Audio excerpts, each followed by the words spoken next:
Hey, how's it going? I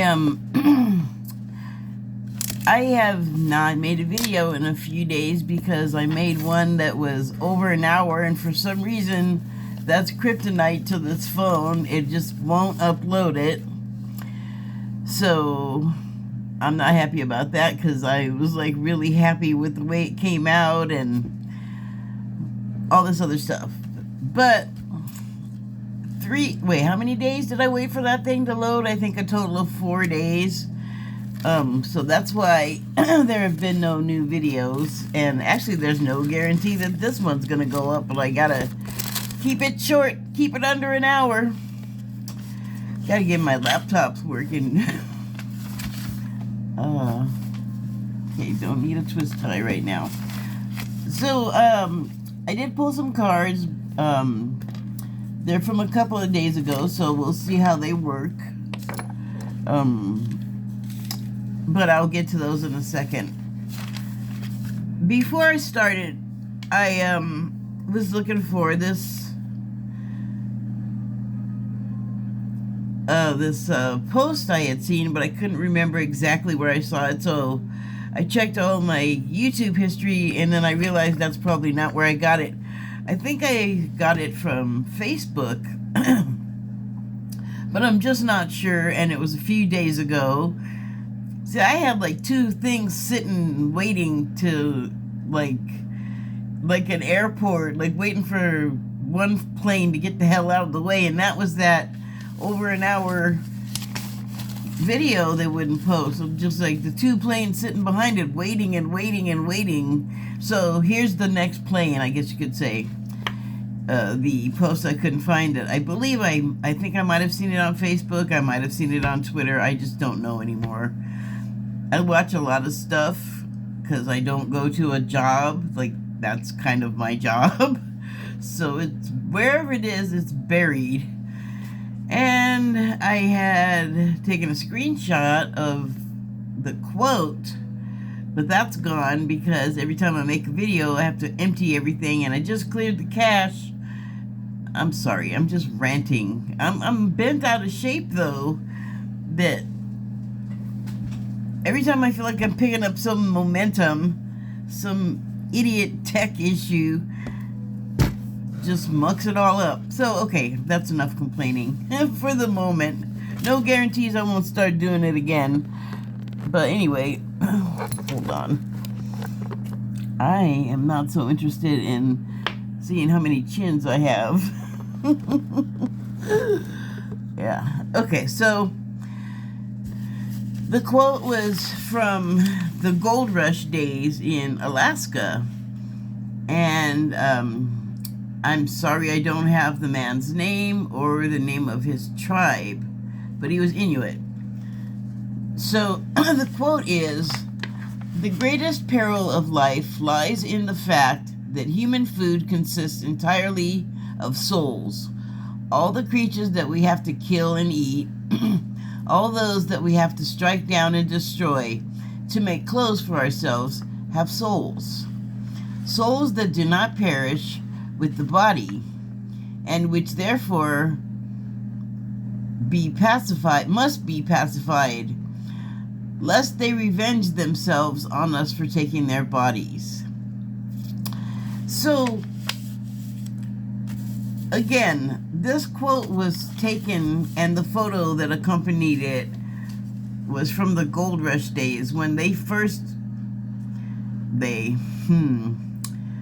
I was gonna say when the miners to be, like the would-be miners, sorry, looking for gold,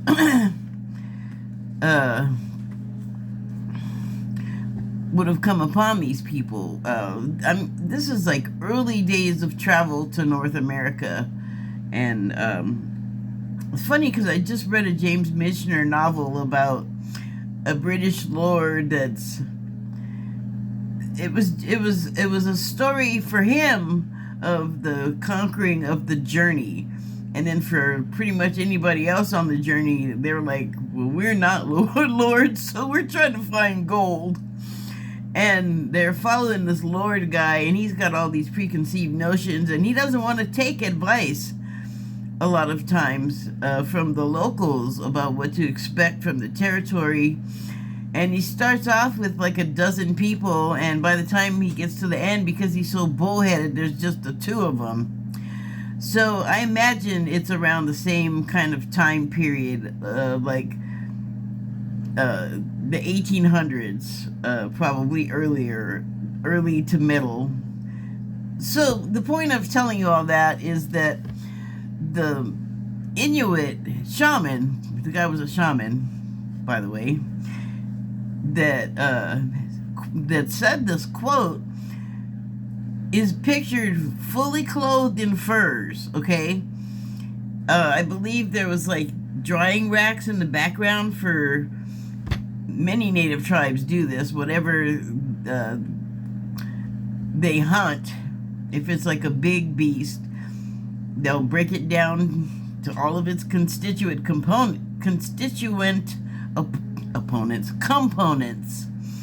and for like the meat, the flesh, they'll cut it into strips or steaks or whatever, but for preservation purposes, they dry it, which means they stretch it out, make it into like however thin a strip it needs to be for the sun and the air to leach out the moisture to preserve it. So very primitive living, but not primitive thinking. I mean, this guy is literally clothed in the furs of souls that he was just talking about. And there's a big debate right now about what's okay to eat. Like, what should we be eating? Well, there's the problem right there, is should, because that's not going to be the same for everyone on the planet. Eventually, I've heard it said by like the ETs and channel descended masters that eventually we're going to have humans will have protein products that we won't eat actual meat anymore, because we'll have developed these plant-based proteins that will be satisfying enough to where we're not going to be missing meat, really. And the reason for that is mainly what this guy was talking about, because whether we want to frame it that way or not, you are eating something with a face. And it's becoming more and more evident to more and more people lately that animals and pets are not just blank stuffies. They're little beings with souls and feelings, and they are drawn to us and we're drawn to them, and we want to care for them, and they care for us. We protect each other, and it's getting to be that, especially if you don't live in a farm situation, that's a whole nother conversation.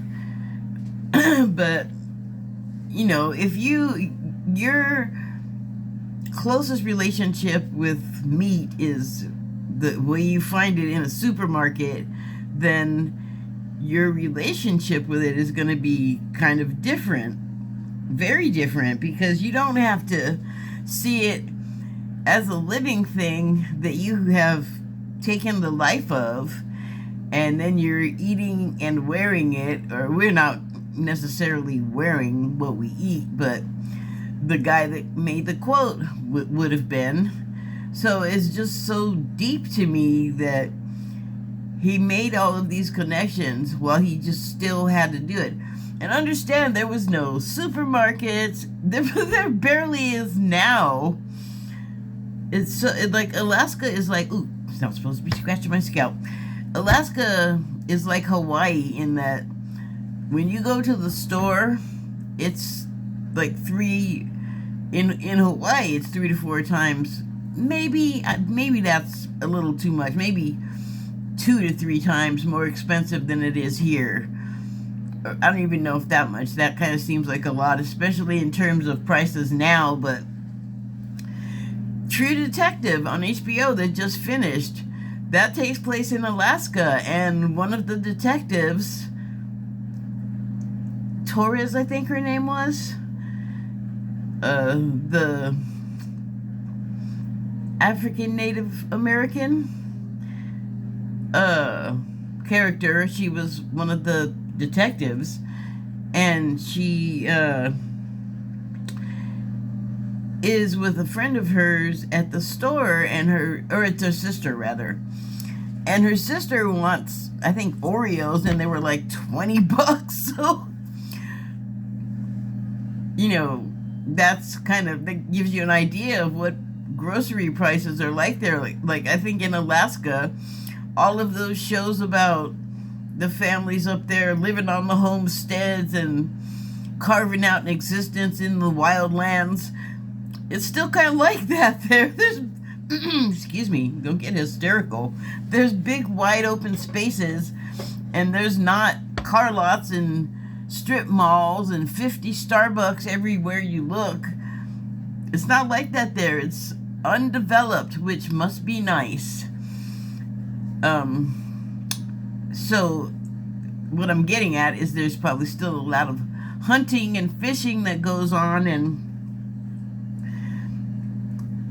it seems like a lot of people there, while they, I'm sure, have no problem with modern conveniences, still also employ a lot of the native skills or get help from them, the native people, on how to live off the land, basically. I mean, like I said, I think the Discovery Channel or THC, I forget which one, but they have a bunch of shows with families in Alaska, like, I don't remember the names because I didn't watch them. I just remember,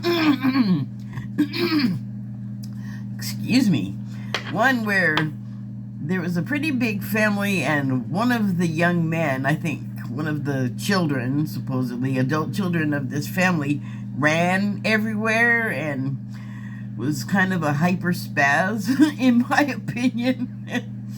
Somehow they found a wild woman to marry him off to, I guess, according to the ads. Like I said, I didn't watch those shows, but it's one of many that have come along over the years about people that move there and live in the wild. There's one about a woman that's just by herself, I think, and she like built the cabin and does the hunting and weaves the fabric and makes the sausage. I don't know. She like does all kinds of homesteader stuff all on her own, which is kind of crazy because, I mean, there's a lot of hazards out there, and if you're by yourself, there's no buddy system. So I'm just like, wow, lady, you got big balls. Well, obviously I wouldn't do it now. I'm like, oh, I'm only on impulse power. I don't have full engines, which is fine. I don't live in Alaska. Thank goodness. I live where there's concrete that my chair can roll on. But if there was an off-road, rough terrain chair or mobility vehicle, I'd be all over it. Living in Alaska, though, in the wilds, I don't know. I don't think I have to worry about it. But this guy, this Inuit shaman did. So, okay, not that far along. I guess I'll go ahead and read my notes about it that I had. So, I'm just going to read the quote again because I think it's so, like, I don't even know. Let me think of a word here. It's impressive, that's for sure, but it's intuitive. The intuitive Inuit, because he's talking about it as if it's our situation, not his, because in his community, there's a reverence for what they kill and eat. What happens is that there's like a ritual that goes on to like give the hunter like power and strength and the ability to find what's needed, and then should they find the prey, then before they kill it, they, I believe, say a prayer of sorts to thank the animal for giving itself up so that he and his people can then have food and whatever else they need, because they made everything almost out of the animal and just stuff around, no factories. So,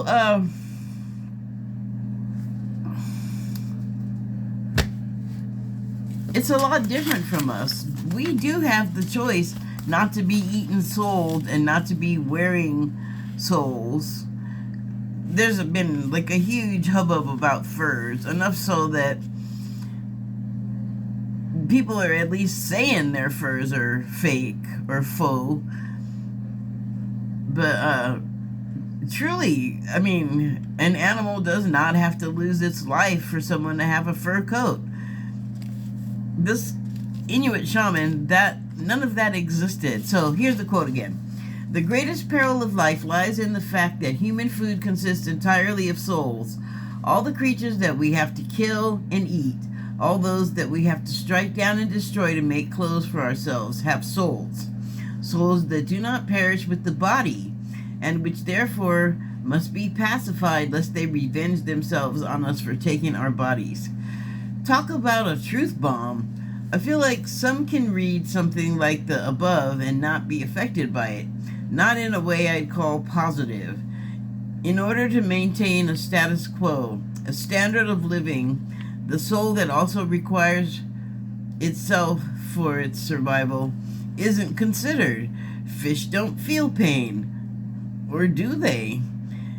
It's probably to act as if they do. Oh. It's probably safe to act as if they do.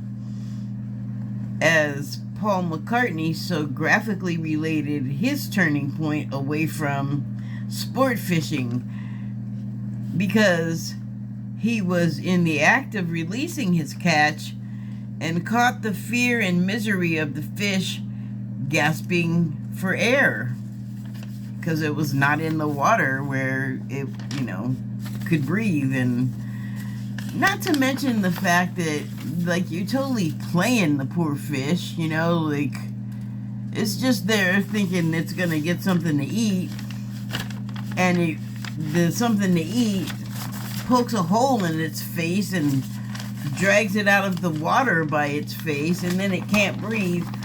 So, I believe he was already, Paul McCartney, a vegetarian, maybe even vegan. And he's almost Jain in the religion Jain, Jain. He's almost Jain in his animal love.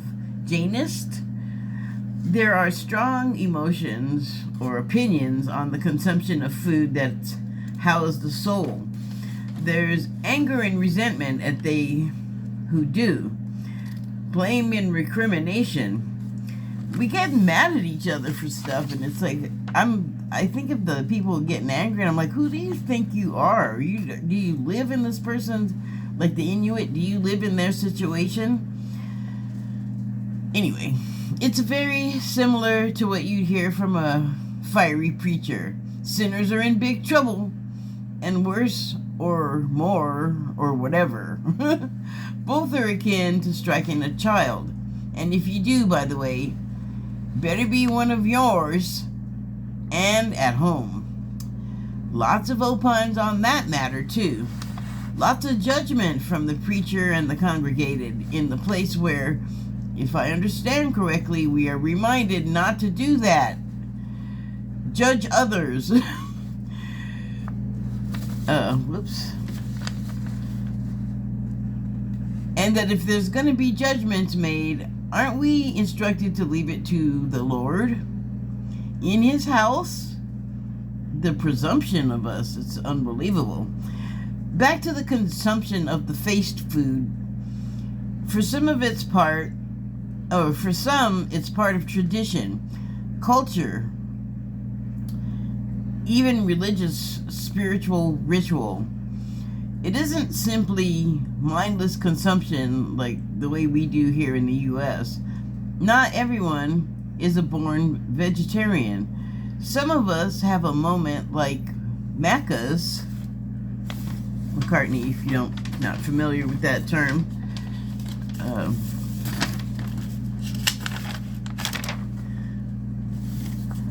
When the impact of a realization that transcends your thinking and is life-changing. It's, well, life-changing. Spiritually life-changing. It's specifically what I mean.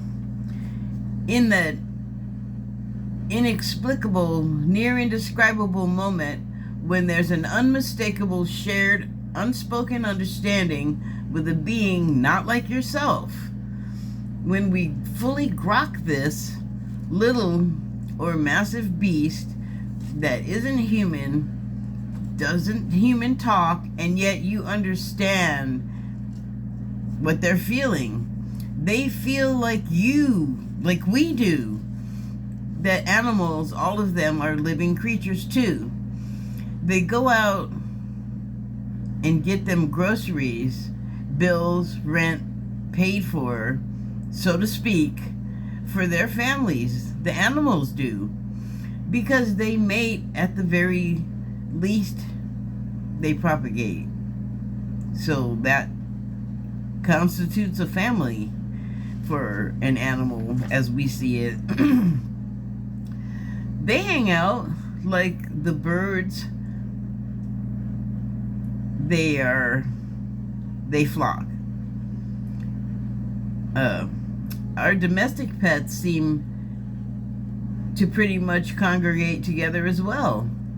I'm saying an indefinable communication of mutual understanding is transferred, and one's ability to look animals in the eye with integrity becomes more important. Like, you start to realize that the leather shoes you're wearing, or jacket, or steak that you're slavering over was once something not too much unlike yourself. So, the thing about it, like I said, like sometimes it's tradition that the meat is eaten. And in other traditions like Jainism, they won't even step on an ant. Like they'll do anything to avoid harming, let alone killing, another creature, another living being. And if you think of, I feel like there's so much in between that. If I could find everything that I liked vegetarian, I wouldn't eat any kind of meat at all, just for the sake of it's just not that healthy for us to eat that. It's almost, the way that it affects us, like it gives us high blood pressure, it gives us like too much fat. There's like a lot of reasons not to consume flesh. But we don't have like a complete food that gives us the things that, say, red meat does. It's the protein and the fat that's there that our bodies do need. So that's kind of a conundrum. But for myself, I know that I just started taking like a hair and nail vitamin on purpose because I have all of these hair and nail issues, but they can also be so many other things. And it bums me out that my doctors haven't told me any of them. Like, I had hypertension for years, and they kept telling me, well, no, that's not what they said, but thank you, honey. They kept telling me when I'd ask, because I'm not a medical practitioner, they'd tell me the numbers, and I'd be like, is that good? And they'd be like, yeah. But then, like, later, I found, I was able to look at exactly what their results of the visits were, and I had hypertension. Nobody told me I had hypertension. The words never came out of a doctor's mouth.